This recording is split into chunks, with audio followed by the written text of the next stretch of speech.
Comunicación. Dice mi colega y amigo Xavier Rivera, director de comunicación de BASF en España, que todo lo que hacemos o no hacemos comunica. Para Toni Aira, periodista y profesor, director del Màster de Comunicación Política Institucional de la Barcelona School of Management de la Universitat Pompeu Fabra, la comunicación es un factor clave para entender y también gestionar la complejidad del mundo que nos rodea. Toni ha reflexionado profundamente sobre los objetivos de desarrollo sostenible, tanto que dirige un podcast en el que entrevista a diferentes personalidades del mundo empresarial e institucional para conocer sus perspectivas. Tuve la fortuna de ser su invitado hace algunos meses y pude comprobar el interés genuino que mueve a Toni por usar la comunicación bien enfocada como palanca de cambio positivo y de movilización. De esa experiencia nació la idea del diálogo entre podcasts, que hoy culmina con Toni como invitado a nuestra conversación por un futuro sostenible. Hola Toni, bienvenido a un nuevo episodio de BASF Conversaciones para un futuro sostenible. Estamos encantados de tenerte con nosotros. Hola Carlas, pues agradecidísimo y encantado también. Tú nombraste vuestro podcast Horizonte ODS, haciendo obviamente referencia a la Agenda 2030. ¿Crees que cumpliremos estos ODS antes de rebasar este año 2030? La respuesta es clara, no. Yo creo que es altamente improbable que se cumplan todos los objetivos de desarrollo sostenible, los ODS, antes del 2030. De hecho, los informes de la ONU y diversas instituciones nos indican que el progreso es insuficiente en múltiples áreas, ¿no? Estos ODS son muy variados, claro, y tenemos la erradicación de la pobreza, la reducción de desigualdades, la acción climática, son factores que han habido por el camino, como la crisis económicas, conflictos geopolíticos, cambio climático, la pandemia de la COVID-19. Bueno, eso ha ralentizado mucho los avances. Hay algunos objetivos que se podrán acercar a su cumplimiento, sobre todo en ciertas regiones o países, en términos globales, pero la mayoría están lejos de alcanzarse. Y bueno, esto no significa que los esfuerzos sean en vano, ¿no? Yo creo que lo importante es ser conscientes que están ahí, que es necesaria una aceleración y el compromiso continuo para intentar acercarse al máximo, ¿no? En estos capítulos que tú has dirigido en tu podcast, ¿qué es lo que más te ha sorprendido en cuanto a proyectos, visiones o contribuciones de estas personas al bien común de la sociedad?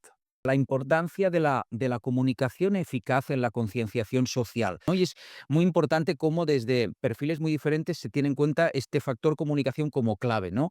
En nuestra sociedad, pero también en llegar a cumplir estos objetivos o acercarnos al máximo. La desinformación en los tiempos que vivimos de fake news y compañía también se está centrando en muchos casos en la desinformación climática, ¿no? Bueno, al final mira el hilo conductor que es la comunicación y lo importante que es al servicio de intentarnos acercar a los ODS, al cumplimiento de los ODS. ¿Qué responsabilidad tenéis en la universidad en la formación de líderes que dirijan el mundo de un modo diferente al que hemos visto en el último medio siglo, donde estas cátedras tienen realmente ese peso específico, ¿no?, de comunicación y de difusión del conocimiento?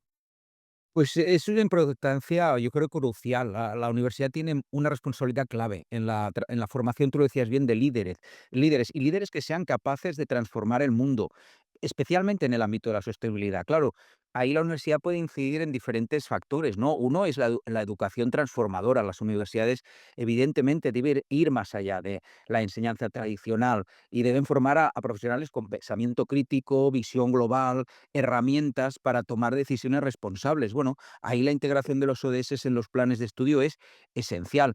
Y luego algo que es más un intangible, pero muy importante también, bueno, los valores y la ética, ¿no? Es decir, más allá del conocimiento técnico, que ha de estar ahí, las universidades deben fomentar valores como la responsabilidad social, la equidad, el compromiso, el bien común. No basta enseñar sostenibilidad. Las universidades deben aplicarla en su propio funcionamiento y ahí tenemos campus sostenibles, la reducción de nuestra huella de carbono, promoción de prácticas responsables en su gestión y, por tanto, la universidad, eso, no solo tiene la responsabilidad de formar a los líderes del futuro, sino de asegurarse de que estos tengan la capacidad, yo creo que la conciencia y la voluntad de cambiar el mundo en la dirección correcta, ¿no? Tú, además de tu responsabilidad dentro de la Barcelona School of Management, de la UPF, eres un experto en comunicación política y también quería preguntarte por ese ángulo, ¿no?, por la sostenibilidad desde el punto de vista político. ¿Tú crees que con todo lo que está pasando últimamente en el mundo, ¿no?, a nivel político, hay riesgos para el avance hacia el desarrollo sostenible? Sí, lamentablemente la verdad es que los últimos acontecimientos políticos yo creo que representan sobre todo un desafío y creo que un desafío significativo para el camino al desarrollo sostenible y desde la comunicación política, que como decías bien, llevo pues más de 2 décadas estudiando y es mi pasión, yo creo que podemos identificar dinámicas que pueden poner en riesgo avances en sostenibilidad. Uno clarísimo, el auge del populismo y la polarización.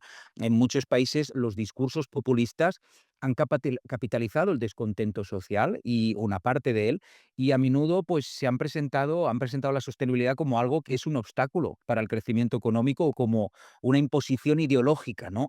Luego están los retrocesos en compromisos climáticos, ¿no? Algunos gobiernos han suavizado o revertido compromisos ambientales pues en favor de políticas más cortoplacistas, justificándolo por crisis económicas, inflación, conflictos geopolíticos. Bueno, esto ha afectado a acuerdos pues, internacionales claves como el Acuerdo de París y ha ralentizado la transición energética. Ahí desde la perspectiva de la comunicación política yo creo que la clave será que no, cómo enmarcaremos estos debates, ¿no? Si la sostenibilidad se sigue presentando como una carga en lugar de como una oportunidad y seguramente tenemos que enfocarnos hacia ahí. Como algo de izquierdas, ¿no? Parece que hablar de sostenibilidad es ser woke, ¿no? Como dicen los americanos, y que un partido de conservador o de derechas no puede abogar por la sostenibilidad de la misma forma, lo cual es una contradicción, ¿no? Eso que decíamos antes, esos movimientos nacionalpopulistas que son muy diferentes en muchos casos, pero tienen algunos hilos conductores. Uno de ellos es decir eso, bueno, a intentar arrojar los malestares, algunos malestares reales de la gente contra una supuesta casta, élite, establishment, que ahora se quiere identificar como el gran promotor de la Agenda 2030 y que es perjudicial para la gente, ¿no? Bueno, pues eso también se tiene que señalar y desenmascarar. ¿Cómo hacemos para que los políticos, los responsables de tomar decisiones, levanten un poco la mirada y se fijen más en el largo plazo? La fugacidad de la información también es brutal, la polarización, el cortoplacismo, ese carpe diem, ¿no? De vive el momento y que, como si no hubiera, pues, como un ayer, pero tampoco un mañana, ¿no? Y eso es un problema gordo que tenemos todos como sociedad, por tanto, políticamente también. Creo que tenemos que asumir todos bastante el riesgo como motor de acción. Las crisis acostumbran a acelerar los cambios y vivimos en casi, te iba a decir, 2 décadas en la que encadenamos una crisis detrás de otra. Por tanto, es obvio que no podemos pararnos, pero tampoco hacer como que nuestra acción en el día a día no tiene consecuencias. Y en este mundo de policrisis que ahora citabas, ¿nos ayuda de alguna forma la política de las emociones, de la que tú también has escrito en tu último libro? Sí, a ver, en ese ensayo tú lo decías bien, la política de las emociones. Yo ahí analizaba cómo las emociones y los sentimientos, pues, han adquirido un papel predominante en nuestras vidas, pero por tanto también en la política actual, y eso influye a líderes y decisiones de estos líderes, de quienes gobiernan el mundo. Entonces, claro, este enfoque emocional puede entrar en conflicto con la necesidad de implementar políticas sostenibles a largo plazo. Pero bueno, la política de las emociones tiende a centrarse, sí que es verdad, en respuestas inmediatas, en satisfacer demandas emocionales del electorado, lo que puede dificultar esta adopción de medidas que requiere una visión a largo plazo, pues con todas las relacionadas con la emergencia climática. Pero a pesar de eso, también es posible canalizar estas emociones para generar un compromiso ciudadano hacia la sostenibilidad. El futuro no está predeterminado y aunque yo creo que todos sabemos que el camino es difícil, las circunstancias pueden cambiar si se implementan las acciones adecuadas. ¿Debemos ser optimistas? Bueno, eso no implica negar los problemas ni ignorar que tenemos muchos desafíos, pero yo creo que en el camino del cambio climático, si ahora miráramos hacia lo que hemos recorrido desde que se fijaron estos objetivos, desde el 2015 estamos hablando, pues yo creo que nos sorprenderíamos también en parte en positivo. Pues la verdad es que es una reflexión que comparto al 100%. De hecho, me hace pensar en una frase que dijo otro invitado a esta serie de podcasts, Andreu Escrivá, que dijo: queda mucho más por salvar que lo que hemos perdido, ¿eh?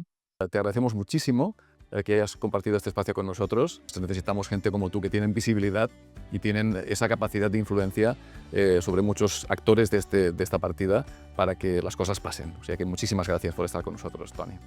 A vosotros, Carla, somos conectores, yo siempre digo que somos como las sinapsis, ¿no? Que conectamos neuronas para que pasen cosas y es un placer aquello, tirar la pelota y que no haya un frontón delante, sino que la devuelvan como habéis hecho vosotros. Muy agradecido.